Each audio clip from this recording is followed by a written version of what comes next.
Hello, and welcome back to the Deconstructed Woman podcast. Before we get into today's episode, Jojy and I wanted to take a moment to say thank you for all of the feedback, text messages, emails, and voice messages that we've received over the last couple of weeks. We've had an immense response to this podcast, and we're so grateful for all the feedback that we've received. We know that you have limited time in your day, and we are so grateful that you've stopped in and listened to this conversation. But we also want you to know that this is just the start of what is to come, but also our hope is that you'll take these podcast episodes and have these conversations in your own life between your friends and family over dinner or a coffee date. We hope that this will unify women across the world and allow for them to have an opportunity to have these harder conversations and to be open to different perspectives. We are, again, so grateful for all the responses that we've gotten, and we want you to know that we're taking that feedback and improving our sound quality and the topics that we talk about each week.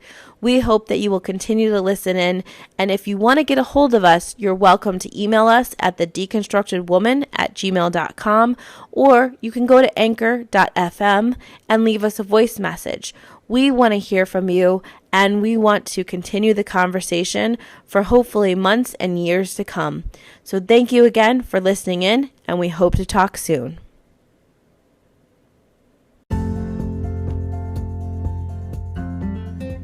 Welcome to the Deconstructed Woman podcast, a podcast about breaking down barriers between women, exploring and sharing perspectives of each individual woman's experience, and discovering what we have in common and what makes us different. Hosted by Elisa and Jojy. Hello, everyone. Welcome to the next episode of the Constructed Women podcast. Today's topic is playfully called Women Playing Dumb to Become Smart. And so we're going to be talking about how women are put in a position to be perceived or to be successful in a career, in a role, whether you're a celebrity and an actress, or maybe in a job, or in other parts of our life where we seemingly act dumb to be able to get ahead in whatever it is that we're pursuing. I brought this issue up to Elisa, my podcast buddy, as a topic because it astounds me that in so many industries, women play this role. And so we're going to talk a little bit. We're going to start talking about the most common place where we see this in the industry of actors and actresses, and what happens as they age as women. But I know that this happens in other industries, and we're going to bring that and generalize as we move into the conversation a little bit more. So, Lisa, do you have anything you want to talk about before we jump in, or you want to start the conversation off? No, I think that, this topic, my 2 cents is just that I wasn't aware of this as much as now that we've kind of talked about it. And as we were preparing for this episode, I don't think that I was I guess just aware of that this was happening in the movie industry. I don't think that I have heard as much as what you were mentioning, but I think it's a really interesting concept. And I was I'll bring in what exposure I have had to women in the industry. When we're kind of talking about whether it be acting dumb or not getting parts because you're getting older, or sex appeal and what that means. I think that all of these things, we're specifically focusing on the media, but I think that kind of across the board, even like you were saying in industries too, somebody's not taken seriously until maybe they're older in some professions that I've seen as well. So like, oh, you look too young to be doing this job. And, doctors and things like that, where it's almost like there's just this double standard of how we're supposed to look, or how our credibility is based upon various factors that most of which are out of our control. And so I think that kind of coming into this as well. But I want to jump back into what you were talking about the industry. And I think then we'll kind of go from there. Sure. Yeah. So I brought up this topic because one of the things that I've had to own up to is, and Reese Witherspoon. If you ever hear this, I mean no disrespect, but initially I had very little respect for Reese Witherspoon because the movies that she did early in her career, like Legally Blonde and such, just did not appeal to me. And I think that's probably the reason why, Lisa, you don't know about this phenomenon, is because I think women who are, they're either career driven or they're educated or they surround themselves with women who are similar to themselves would not be attracted to these kinds of movies or these kinds of ideas because me personally, I repel things like that. I'm not interested in women who act dumb or, their identities around being beautiful or something like that. It just is not something that impresses me or really I don't want to be a part of. And so I've never seen the movie Legally Blonde, even to this day. And then a couple of years ago, I started hearing this sort of movement with Reese Witherspoon about how she was starting a production company because as she has gotten older, she's not getting good roles anymore because she's not the 20-something cute blonde bombshell type of person. And, a lot of actresses in Hollywood say when they cross a certain age, I don't know if that's 35 or 40, that they really don't get phone calls for different shows unless they're like looking for an older sister or a mother role or something like that. And so, and I'm using Reese because she's, made like a full 180 in my mind, and she has created a production company, and she's really committed to giving women who are no longer in their 30s very meaty, interesting, complex roles where women are really the main characters. And one of the examples of that is one of my favorite books, which is called Big Little Lies, which she made into a, multi-part series. And it was very well done. And she was there with Nicole Kidman, and Meryl Streep was in a season number 2. And it was really an interesting, almost like our podcast. I mean, it really talked about intergenerational women who are jealous of each other. How do they get along in a very small community, and how do they ultimately end up protecting each other? And so Reese has done a lot of, she started a book club, and from that book club, she picks and chooses movies to produce in her production company. And then my understanding is that she has sold that production company for billions of dollars. And what motivated that for her was the lack of job opportunities for her, and she took control of her career, and she basically willed it to happen and to evolve in the direction that she wanted. And I think Regina King, who won an Oscar or an Emmy for a recent role, also said the same thing. I mean, women of color need to be put into roles where they can shine and have complex roles, and not traditionally, in subservient roles and things like that. And so, with Hollywood also comes the idea that, there are very few women that have actually won a director Oscar for directing. I think there's only been 2 of them to date, because that's traditionally a male role in the filmmaking industry. And so why does that happen? Like, why? And are there other circumstances where women I almost understand it like women get their foot in the door and then they can be who they are. It's like they have to work their way into, whether it's a job, a position, an acting role, and then they'll be taken seriously because people will see that they're a true actor or whatever, a true physician, a true accountant, a true, fill in the blank, an engineer. And so I do think I used to recruit physicians for many, many years. And some people would make a comment like, oh, she's too beautiful to be a physician. Or you expect a beautiful physician, female physicians to be, say, for example, in dermatology or plastic surgery or some very cosmetic or aesthetically pleasing subspecialty within medicine. And so it's really a double bind for women, I think, especially women who are intelligent and want to be taken seriously. And how did we put ourselves in a position where we have to dumb ourselves down to be able to have the opportunity to actually excel? It's so contradictory in so many different ways. What do you think?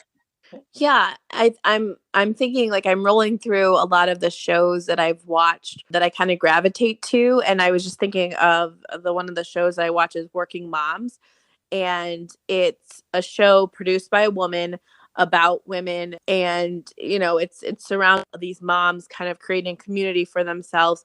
But I think that you the reason I gravitate to it, and again, this is kind of newer to me, I think I was outright manner, but I think one of the reasons that that show in particular I gravitated towards was because it really got what the essence of women and the community and leaning on each other, having hard conversations, and looking at the reality of being a mother and working, and there's also stay-at-home moms in the show, and just all of those dynamics that you don't necessarily see in the media as frequently, because we are in a lot of ways so influenced by what we've watched. And so, I grew up in the 80s and 90s where like movies like Clueless and Legally Blonde was later, but these shows that was again like what you were describing in the beginning, like those dumb blondes. But I think both like Clueless and Legally Blonde actually do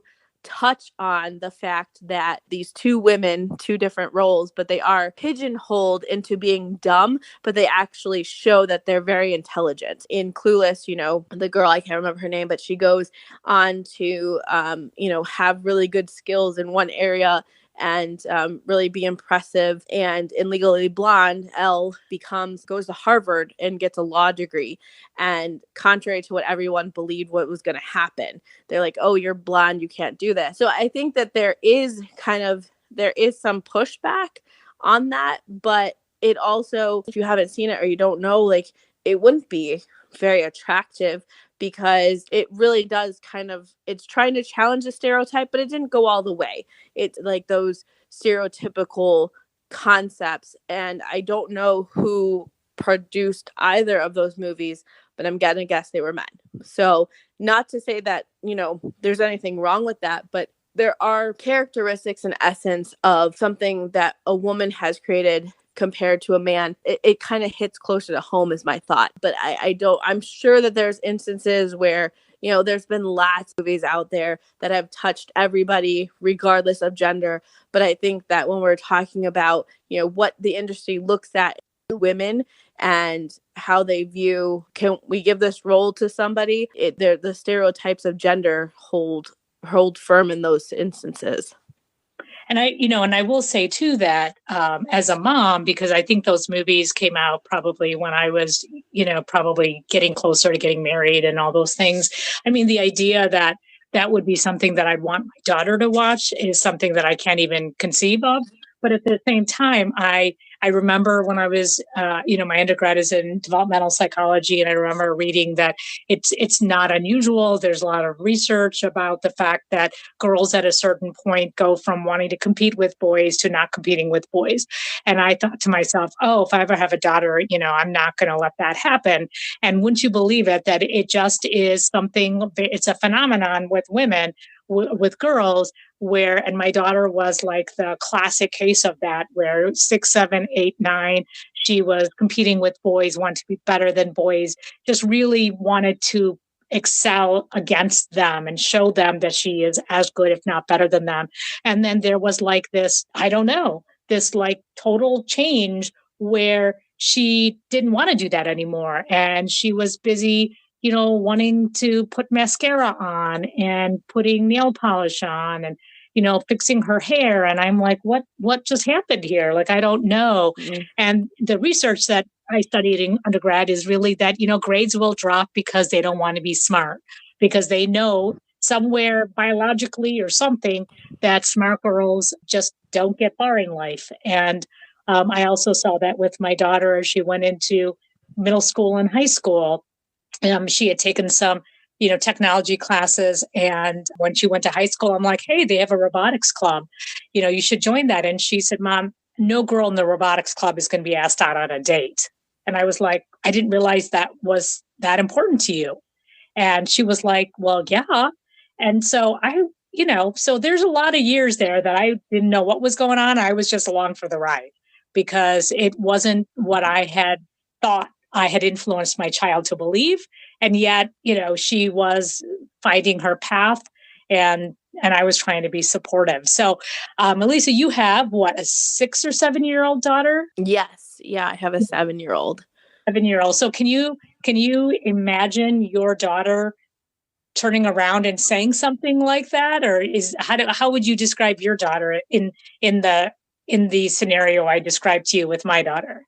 I'm sitting here. I'm like, gosh, I don't think that I saw the full shift, and maybe some of it is just like as she's gotten a little bit more. But just at the start of the school year, when she'd get off the bus and or meet her backpack, and she would race the little boy that lives a couple houses down to his house, and she had this very competitive thing, and every day and then I've kind of seen her, like, I don't think she even tries to race him, and again, maybe it's weather related, like maybe in the spring or summer they'll get back into it, but I asked her and she's like, yeah, I don't really see the point in it anymore.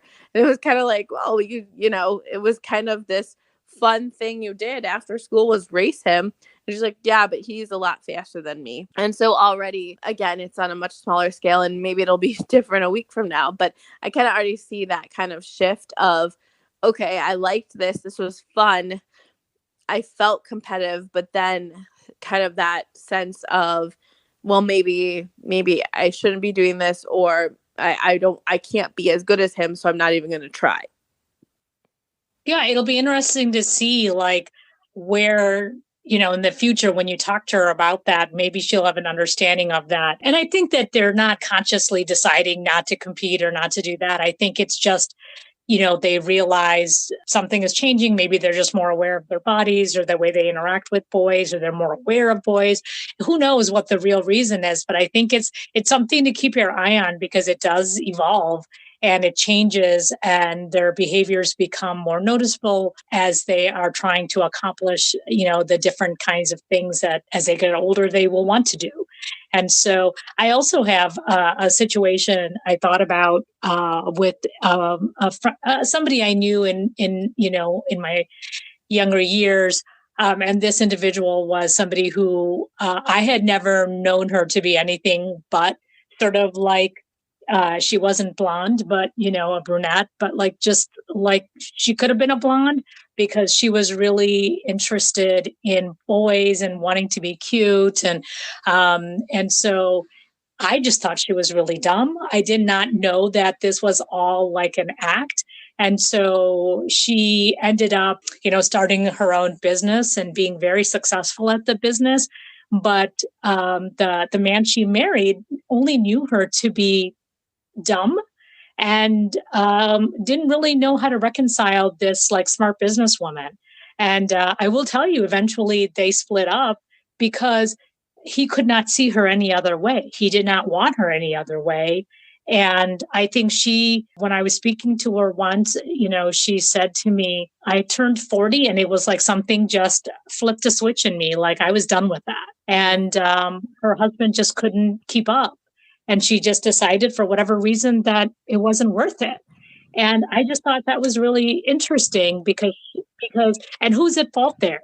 Is she at fault for changing the rules on this man? Is he at fault because he couldn't allow her to develop or change from what she was when they first met? I just found it to be like so sad in certain ways, and depressing. But at the same time, I thought, well, I'm glad you decided that you're not going to hold yourself back. You're going to, reach your potential and do whatever it is you want to do. I was going to say, I wonder, because it's coming full circle for me, because I'm thinking about like Reese Witherspoon and some of these women. I mean, if we think about How to Get Away with Murder and some of the TV shows that have come out in the last, maybe 10 years, Scandal, there's a lot of shows that are coming out that have strong, character. Even the show Girls, which was pretty controversial on HBO. Great show. That just, again, I saw Girls as the new Sex and the City, and there was a lot of cross comparison between the two.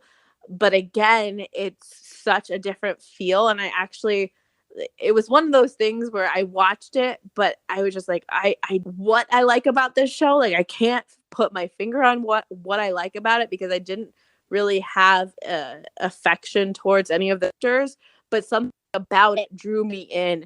And so, if we cross compare like Sex and the City to Girls, and the differences between them, and the fashion sense, and the kind of pro body, not going to bring up like the right term, but like your body size, like wearing what you want and looking how you want to, even if that contradicts what fashion says is attractive, and all of that. Like, I think that there's been kind of this, I don't know if movement is too strong of a word, but I think that there's been this shift. And so I was coming full circle, because I thought about, well, did Reese Witherspoon get to a certain age, maybe let's just say hypothetically 40, flip the switch? And she was like, I'm not going to just kind of sit back and let this happen. I'm going to do something about it. I think that that's maybe what we're seeing, but it's not something that was happening, say, 20 years ago. Right. I do agree with that. I mean, I think that I would never compare Girls to Sex and the City, because I think Girls is so much more raw in terms of, women or young women being real and not, something, I don't know, glamorous or something like that. And it is very true. I mean, the writer and the main actress in Girls, she definitely was not ashamed of her body. And I remember seeing parts of that and thinking, wow, like she is just so comfortable in her own skin. And in certain ways, it was like fantastic. And in certain ways, I was so not used to seeing bodies like that on TV that you're just like, wow, she shouldn't be wearing that, or, whatever, just that old tape in your head. But then, you're right. There's been shows like The Good Wife, which was, very, ironic in certain ways, because was she a good wife? But she was a very strong woman, and she had her own identity. And even House of Cards, in the later seasons, where the president's wife also ran to be president, right? And so I think that there has been really more of an acceptance of stronger women in roles, and which is good, because it's taken a long time for that to happen.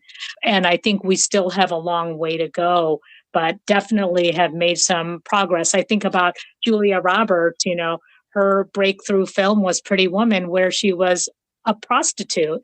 But her goal was to do something different. And this was just the way that she was able to get there, but her heart was not, in, selling her body or whatever. And Julia Roberts is a very well respected actress today. And so, it's like you pay your dues, and then you're able to progress in your career and be taken seriously. So I don't know if you think that, we've talked about this as much as we can, but I think we covered a lot of different topics, and I'm sort of happy with every place we went. Do you have any final thought, Elisa, before we sort of close this topic out? I mean, I think, yeah, I would agree. I think that we've really touched on it. I think that I think that we kind of find that each podcast leaves the door open for a number of other topics. And so I think that there'll probably be, this might come up in some other form in the future, but I think that it's just really refreshing to kind of put it out there and discuss it, because again, for me, I'm thinking like, oh, now my wheels are turning and I'm realizing it. And now when I go and watch, a movie or a TV show, I'm going to have this different lens of, why is this speaking to me? Is this because, how is this woman being depicted? So I think that it has kind of that after effect too, that can influence us. Yes. And, it goes back to the name of our podcast, The Deconstructed Woman. Everything we talk about has to do with what shapes us and what is, what creates who we are and how we see each other and how we see other women in the world around us. And so it's all about raising awareness. So it takes us back to our core mission with this podcast. Absolutely. Well, thank you to all of you who are listening in. We appreciate you being here. Again, if you ever want to reach out to us, tell us your thoughts on this. You are welcome to email us at thedeconstructedwoman@gmail.com. And we'll be happy to receive your emails and get back to you on this episode, or if another episode moved you. And so thank you again for listening in, and we'll see you next time.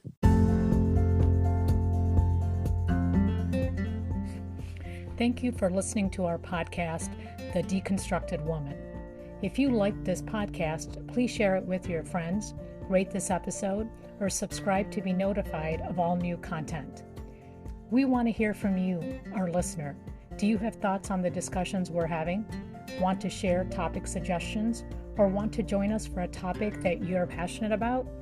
Contact us at our email address, thedeconstructedwoman@gmail.com.